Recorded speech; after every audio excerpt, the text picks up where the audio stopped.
NFLBrad Gagnon Brad. Gagnon NFL National Columnist February 16, 2019. Adam Glanzman, Getty ImagesWhat is a key trade piece.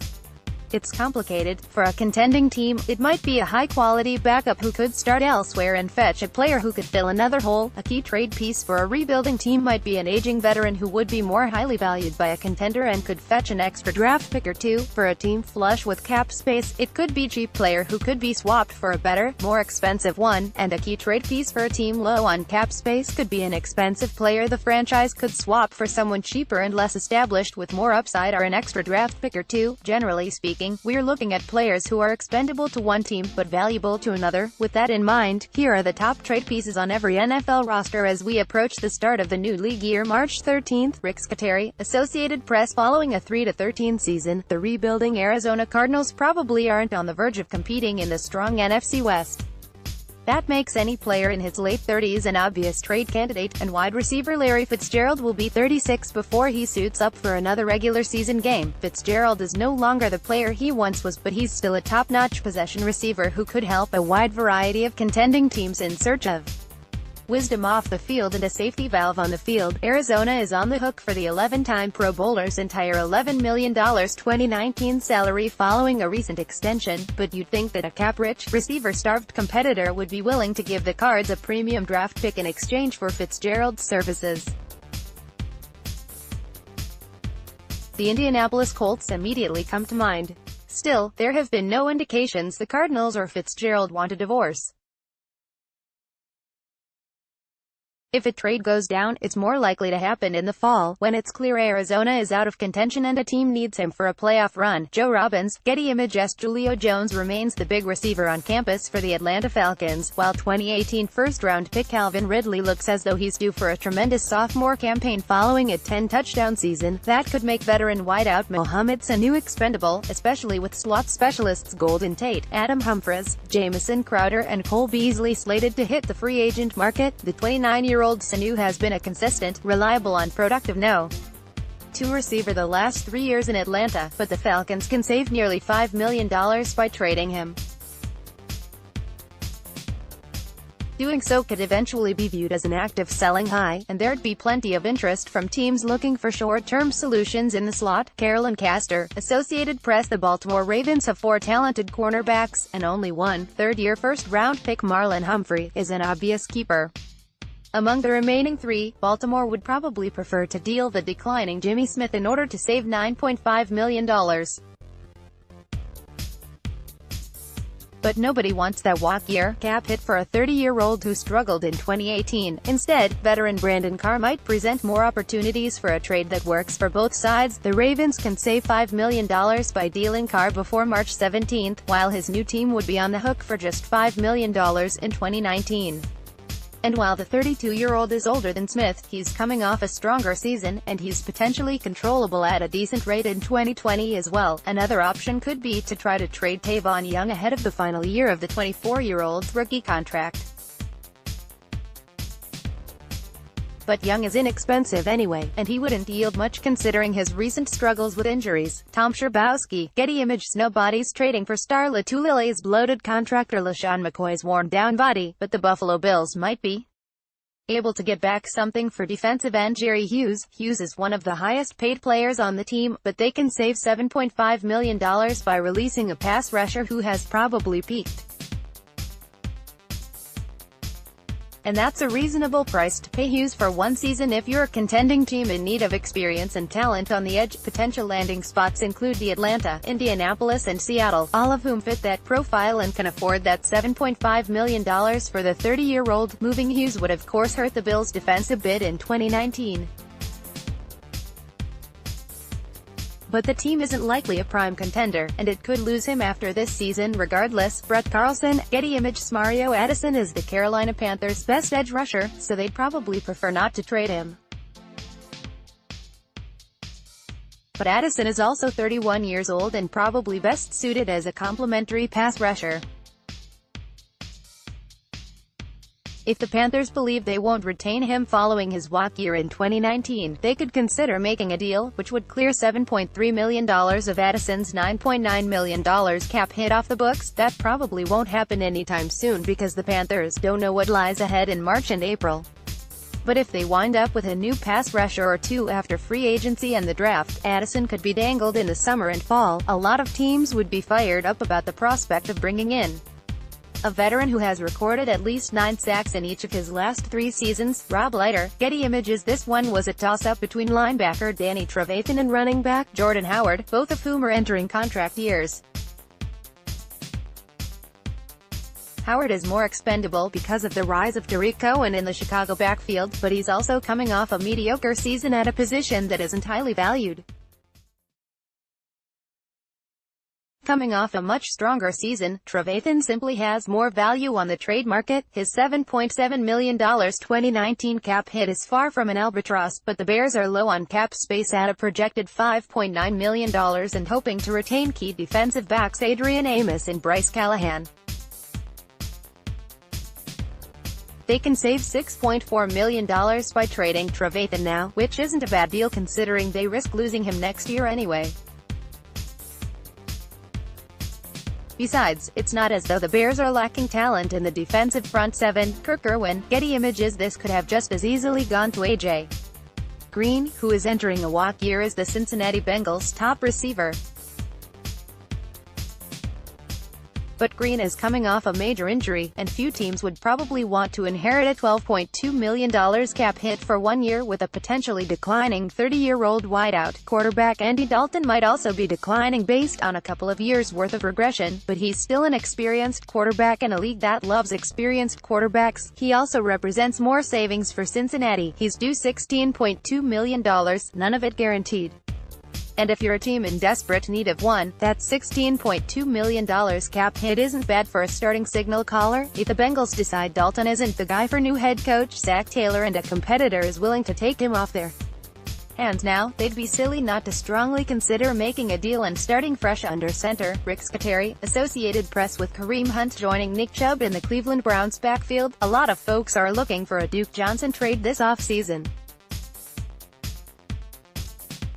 But Johnson is a different type of back who signed a relatively lucrative contract extension last offseason, 3 years, $15.6 million.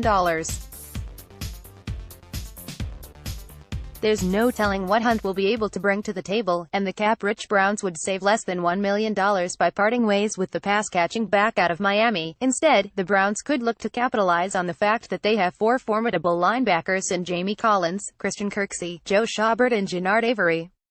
And Collins, 29, has the least tread on his tires among that otherwise young group, which makes him an ideal trade candidate. The Browns probably shouldn't expect too much in return for a 6-year veteran who would cost his new team $9.3 million in 2019, but an opportunity could arise for Cleveland to dump most of his $11.8 million cap hit on a team in search of a one-time Pro Bowler with plenty of wisdom and experience. They'd probably get more in return for the 25-year-old Schobert, who's coming off a second consecutive strong season, but the Browns might not be willing to move at cheap $2.2 million and promising young player like that. Roger Steinman, Associated Press. Nobody's spending $7 million to bring in old, injury-prone Shinley for a walk year, so the Dallas Cowboys will have to either keep or cut the soon-to-be 33-year-old two-time Pro Bowl linebacker.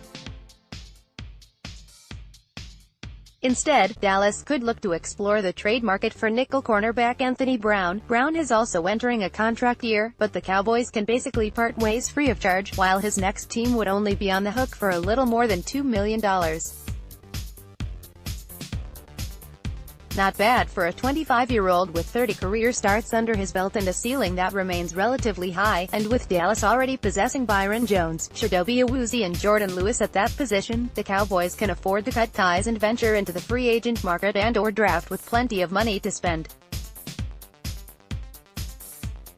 Dustin Bradford, Getty Images. This one's a little obvious now that the Denver Broncos have agreed to trade for longtime Ravens quarterback Joe Flacco, per NFL Network's Ian Rapoport.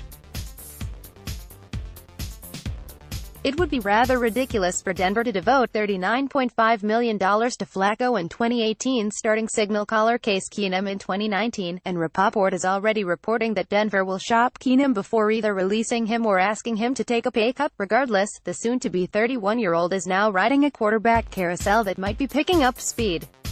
He'll likely land elsewhere as a backup, but let's not forget that he had immense success as the league's 7th highest-rated passer with the Minnesota Vikings in 2017. It's possible somebody will give the Broncos a late-round pick in order to take Keenum and his contract off their hands, and that could even give the intriguing journeyman another shot to start. Tom Scherbowski, Getty Images. The Detroit Lions have 3 safeties who are talented enough to play significant roles. There's Quandre Diggs, whose contract is virtually untradeable because of the amount of dead money. There's Glover Quinn, who probably wouldn't yield much entering an age 33 contract year with a cap hit in excess of $6 million. And then there's Tavon Wilson, who is still relatively young, 28, and very affordable. Wilson can be had for less than $3 million in the final year of his current deal, and it'd cost the Lions less than $1 million in dead cap money to unload that contract. So if the Lions opt to use Diggs and Quinn prominently, as they did last year, they should try to shop Wilson for a late-round draft pick and enjoy the cap savings. It's possible the New England Patriots would want him back at that low cost, especially if they take our advice and part ways with the expensive Devin McCourty. Mike Romer, Associated Press. Just in 2017, tight end Jimmy Graham was a Pro Bowler with a double-digit touchdown total as a member of the Seattle Seahawks. He then signed with the Green Bay Packers, and his maiden season in Wisconsin wasn't pretty.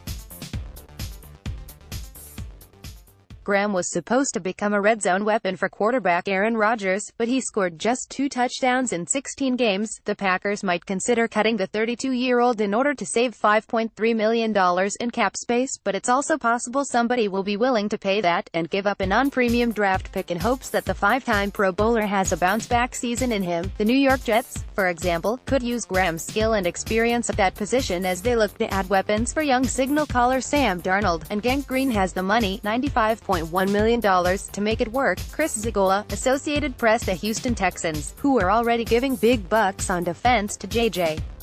Watt and Benardrick McKinney, will be looking to re-sign or replace impending defensive free agents Jadeveon Clowney, Tyrann Mathieu and Kareem Jackson. That being the case, they might want to consider sticking a for-sale sign on veteran linebacker Whitney Mercilus. The 28-year-old is entering a contract year, which means there's a good chance he gets away next off-season anyway. He's only slated to count $7.3 million against the cap in 2019. But that could make him attractive to outsiders, and the Texans can save more than $6 million of that total by parting ways. Mercilus hasn't put up strong enough sack numbers to fetch a huge return, but a fellow contender might be willing to part with a day 3 draft pick in exchange for his services in 2019. A.J. Mast, Associated Press. Had a toss-up between Indianapolis Colts tight end Jack Doyle and defensive end Jabal Sheard, both of whom are quality players from the Ryan Gregson and or Chuck Pagano days, but either already have or will soon be upgraded on. The Colts lead the league in projected cap space and are widely expected to be active on the pass rushing market this offseason, which could make Sheard and his reasonable $8 million walk-year cap hit expendable, especially because the Colts would be on the hook for none of that in the event of a divorce, but Indy can't count chickens before they hatch. At the tight end position, the hatching took place when newbie Eric Ebron supplanted Doyle and emerged as one of quarterback Andrew Luck's favorite targets in 2018, with Ebron on board and finally living to his first-round expectations. Doyle and his also reasonable $5.3 million walk-year cap hit should be appealing to competitors that desire an experienced, reliable and productive player at a key position. We're looking at you, Dallas, Denver, New Orleans, Jacksonville and maybe even New England. Rob Carr, Getty Images. The trade market for Jacksonville Jaguars defensive lineman Malik Jackson would be limited by the 29-year-old's $15 million 2019 cap hit, but it helps that the cap-strapped Jaguars would cover $4 million of that total in the event of a trade or cut. As a pass-rushing force inside with a Pro Bowl on his resume, Jackson could appeal to a cap-rich contender in search of another body up front for $11 million with no strings attached beyond the 2019 season. The Browns and Seahawks immediately come to mind. Meanwhile, Jacksonville would be thrilled to unload $11 million in 2019 cap space, especially because they're already paying defensive linemen Marcel Darius and Calais Campbell big money, and they also have standout Yannick Ngakoue and 2018 first-round pick Taven Bryan up front. Q Singong, Associated Press. There's only one obvious trade candidate with the Kansas City Chiefs, and he'd be pricey for both parties involved in a deal. But a trade involving veteran pass rusher Justin Houston might be worth it for both the Chiefs and their trade partner. That's because Kansas City already has two top-notch pass rushers in Dee Ford, 27, and Chris Jones, 24. Both are younger than Houston, and both will soon be due large paydays, Ford next month, Jones next year. The Chiefs would be smart, take the $14 million in cap savings that come with Houston's departure and spend it elsewhere. They're relatively low on cap space at $25.5 million, and the defense struggled last season despite the presence of Ford, Jones and Houston up front. Meanwhile, if you're in win-now mode and in need of pass rushing help, $14 million isn't a bad price to pay for a 30-year-old four-time Pro Bowler at a premium position, especially with no strings attached beyond 2019.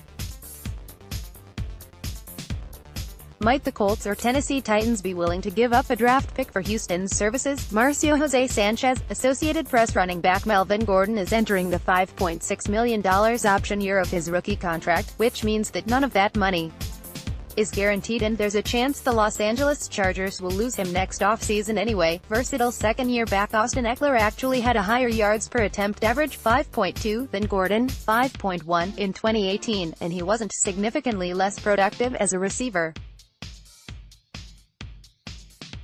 Meanwhile, rookie Justin Jackson showed plenty of promise in relief of an injured Gordon late in the year. A contender in dire need of help in the backfield might be willing to make Los Angeles an offer it can't refuse for a player who quite frankly might not make a large long-term impact in powder blue, gold and white. Keep an eye on the two teams that call the Commonwealth of Pennsylvania home. Joe Robbins, Getty Images. With limited cap space and several key impending free agents to take care of, the Los Angeles Rams could be extremely active on the trade market this offseason. In addition to neglected, expensive running back Todd Gurley, seriously, three particular players who come to mind as potential trade candidates are defensive end Michael Brockers, they'd save $10 million, cornerback Marcus Peters, they'd save over $9 million, and corner Aqib Talib, they'd save $8 million. We'll go with Brockers over Peters and Talib simply because Los Angeles is thin beyond that at cornerback and might have the depth to part with Brockers if it brings back Dante Fowler Jr. and Ndamukong Suh in support of Aaron Donald. It might be tough to convince a trade partner to take that on $10 million cap hit for anything more than a late-round pick, but there are no strings attached beyond 2019. Brockers is still only 28. He plays a premium position and he might have some Super Bowl gold dust on him. Andy Clayton King, Associated Press. Would a team in need of a quarterback be willing to pay veteran Ryan Tannehill $13.2 million for his services in 2019? It's arguably a fair price for an experienced player at the sport's most important position, and it doesn't require a long-term commitment. If you're an NFL general manager and this interests you, all you probably have to do is call Miami Dolphins GM Chris Greer and offer up a day 3 draft pick. That's the only way to ensure you don't get caught up in a bidding war or find yourself forced into a multi-year deal with Tannehill following what appears to be an inevitable release. Armando Salguero of the Miami Herald reported last month the Dolphins are moving on from Tannehill, who has struggled with injuries and a lack of consistency during his 6-year tenure there. In the event of a trade, Miami would be paying the 30-year-old $13.4 million to go away, but at least it'd save more than $13 million in cap space and would at least have something, probably a low-end draft pick, to show for it. Bruce Clucone, Associated Press. Defensive end Everson Griffin is the most predictable trade candidate for the Minnesota Vikings right now, but the team is unlikely to find somebody willing to pay the 31-year-old more than $10 million after a tumultuous and all-around poor 2018 season. Plus, Minnesota doesn't have a clear-cut no. 3 edge rusher beyond Griffin and Danielle Hunter. Instead, the Vikings might want to consider doing something bold in the secondary by dealing two-time Pro Bowler Xavier Rhodes just 2 years after signing him to a monster contract extension. Rhodes underperformed along with that entire Minnesota defense in 2018, but the Vikes would still be selling relatively high with the 28-year-old. The reality is the younger Trey Waynes and even younger Mackenzie Alexander outplayed Rhodes in 2018, and both are entering contract years. Throw in that they also used a first-round pick last year on corner Mike Hughes, and Minnesota has a crowd of talented young cover men who will soon need paydays and/or increased roles. Rhodes can be had for just $6.1 million in 2019, and the Vikings could put those savings into their wretched offensive line. Considering the dearth of quality corners in this league, finding a suitor might not be hard. I'd watch for the Jets, Browns, Texans, Colts, Broncos, Chiefs, Raiders, Eagles, Giants, Falcons, Panthers, 49ers and Seahawks. Yeah, that's nearly half the league. Adam Hunger, Associated Press. Nobody knows how to sell high like the New England Patriots, who have the added benefit of their players currently being covered in magic Super Bowl pixie dust. Applies to safety Devin McCourty, who played a major role on 5 Super Bowl teams, 3 winners and 2 losers, but is now firmly on the wrong side of 30 and due $13.4 million in a walk year. The Patriots might lose him next offseason anyway, and they can save $9.5 million by moving on right now. You'd expect there to be a large trade market for McCourty, who has yet to slip on the field and would bring that Patriot experience to a new locker room at a decent cost with no long-term commitment required. A potential leader of the pack? The San Francisco 49ers, who need a safety, have the money and made a deal with New England 16 months ago for quarterback Jimmy Garoppolo. Sean Gardner, Getty ImagesWhat. It wasn't easy to find a trade candidate for the New Orleans Saints who was both attractive and somewhat realistic. It was either linebacker A.J. Klein or safety Kurt Coleman, neither of whom inspire much excitement. We went with Klein because he's several years younger than Coleman at age 27. He's been a solid starter the last couple years and his contract is extremely tradable. He's due to make $6 million in 2019, and the Saints would foot the bill for $2 million of that total in the event of a trade. The Saints are low on cap space, so they could use that $4 million return, while a competitor with more money to spend would be thrilled to land an experienced defender in his prime like Klein for that rate. Bill Kistroon, Associated Press. We're not under the impression Odell Beckham Jr. is a lost cause for the New York Giants, or that it would make sense for the Giants to spend $16 million in dead cap money to trade Beckham less than a year after signing him to a record-breaking deal. With that in mind, Big Blue's top trade piece might actually be the pass rusher they signed to a record-breaking deal 3 years ago. Olivier Vernon has failed to live up to that 5-year, $85 million contract, recording just 22 sacks in his first 3 seasons with the G-Men.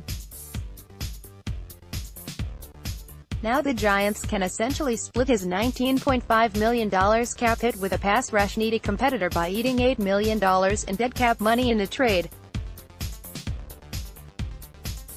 A lot of win-now teams with money would be willing to spend $12 million for 1 year with Vernon, and some might even be willing to give up a draft pick in order to avoid a bidding war for his services. Vernon's departure would hurt the Giants on defense, but there's still some hope for a pass rush that features the emerging B.J.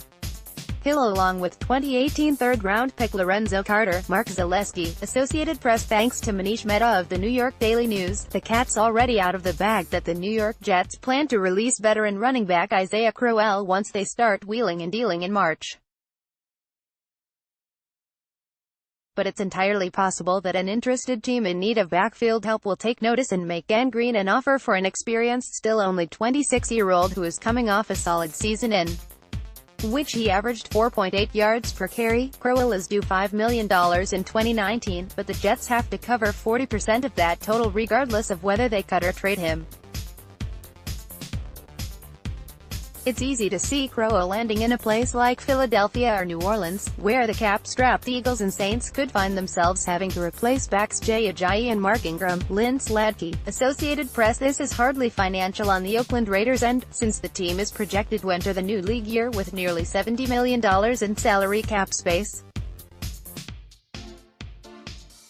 But Donald Penn's reasonable contract situation is what makes him such an attractive trade target, and Oakland might be a motivated seller based on circumstances. The three-time Pro Bowl offensive tackle would cost a new team just $4.9 million in 2019, and he would be off the books after that season. That short-term dynamic is also important because Penn will be 36 in April, but he does play a position in which players often have long shelf lives. The Raiders would be better off picking up an extra draft pick for Penn, since they used a first-rounder on Colton Miller last year and have plenty of other areas to address. Meanwhile, it's easy to imagine the experienced Penn playing a significant role on a contender that is short on cash but in need of help at the offensive tackle position. Examples include the Vikings and Panthers, while the Browns, Texans and Buccaneers would also make sense, which still, Associated Press. The Philadelphia Eagles were apparently willing to keep backup quarterback Nick Foles at an escalated salary of $20 million before the Super Bowl. League MVP voided that option, so it's entirely possible Philadelphia will also be willing to slap Foles with a franchise tag worth around $25 million. If they do that, they'd almost certainly entertain trade offers for the 30-year-old signal caller.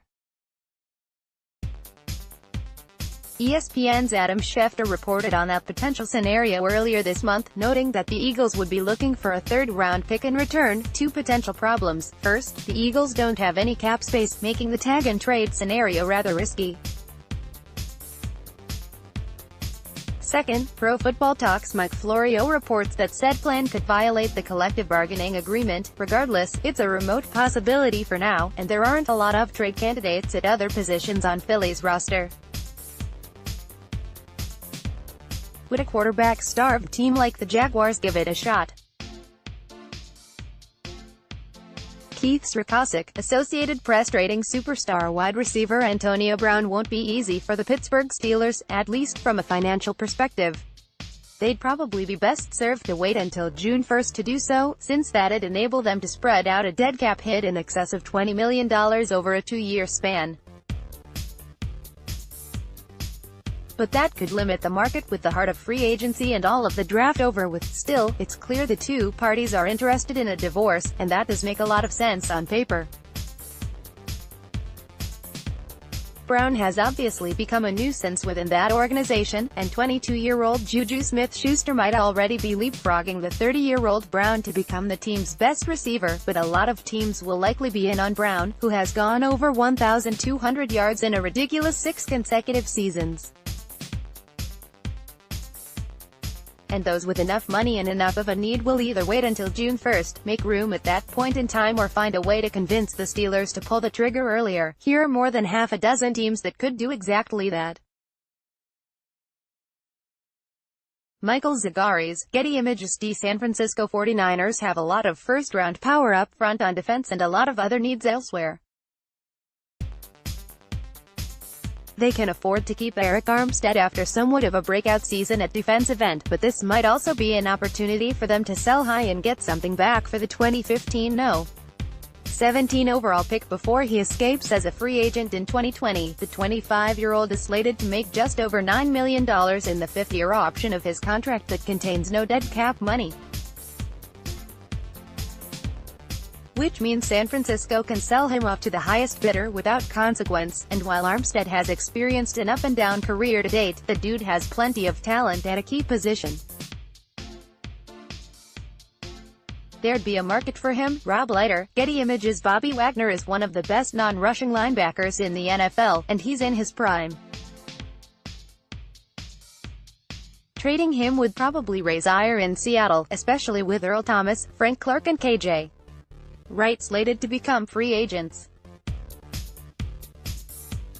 But that doesn't mean the 4-time All-Pro isn't the Seahawks' best trade chip. Wagner is slated to become a free agent and turn 30 next offseason, a point at which Seattle will also have to concern itself with quarterback Russell Wilson's expiring contract. If the Seahawks fear Wagner will get away in a year, they can save more than $11 million in cap space by dealing him now. They could probably also get at least a day 2 draft pick back for Wagner, and they could use those savings and potential extra premium picks to continue to rebuild the secondary and the offensive line. It would also become easier to keep Clark and Wright. This is a long shot for good reason, but better players have been dealt. Jeff Haynes, Associated Press. Gerald McCoy has been the heart and soul of the Tampa Bay Buccaneers defense for nearly a decade, but he's on the wrong side of 30. He's due to make $13 million next season, and he can be traded or released at no cost to the Bucs. At the conclusion of his 9th season in Tampa, the 6-time Pro